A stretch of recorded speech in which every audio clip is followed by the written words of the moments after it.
In this video, we're going to be looking at putting the Dead Air Primal on a traditional centerfire pistol.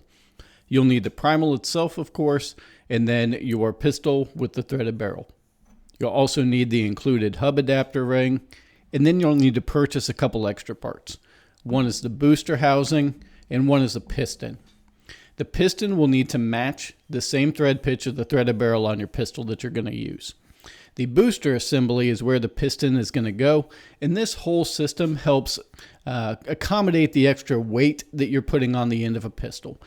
Without using the booster assembly, if you were to try to direct thread it or use some other attachment method, it's going to be too much weight on the end of the pistol, and the pistol won't cycle. It's just not going to eject that brass, and you're not going to have a semi-auto handgun. So for pistols, this is the only way that you can set up the Primal on there.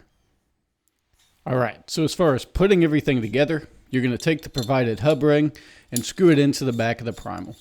You don't need to use tools or anything like that for now. Just make sure it's in there and set everything aside.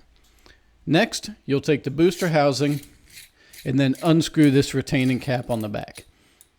Inside there's a spring. Go ahead and pull that out.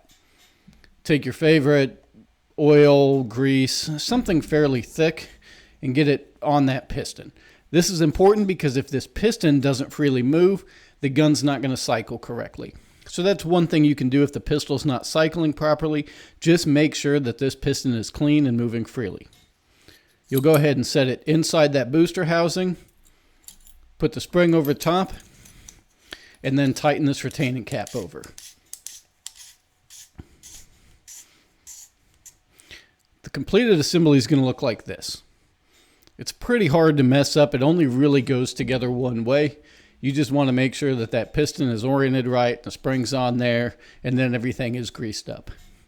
After that, screw that booster assembly with the piston into the back of the Primal here.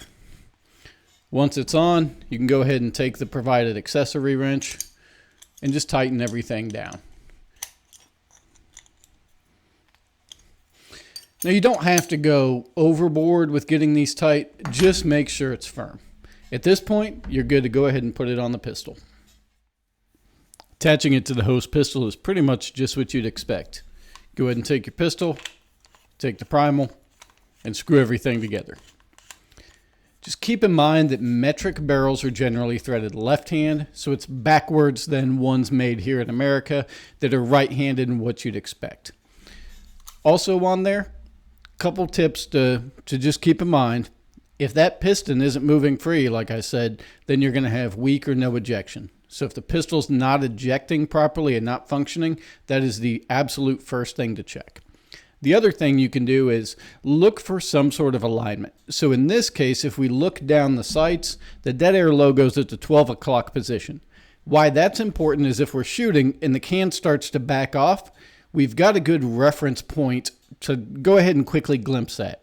The other thing you can do is just take a grease pencil or something like that and make a witness mark. That way, if the can does start backing off, you can notice it before any problems may occur. Generally, once the threads get a little fouled up with carbon, both on the piston and the barrel, it's not going to back off as easily, but it is worth keeping an eye on. Hopefully that gives you everything you need to know on putting the Primal onto a traditional Browning action style pistol. If you have any other questions or comments, give us a call, email, or stop on by.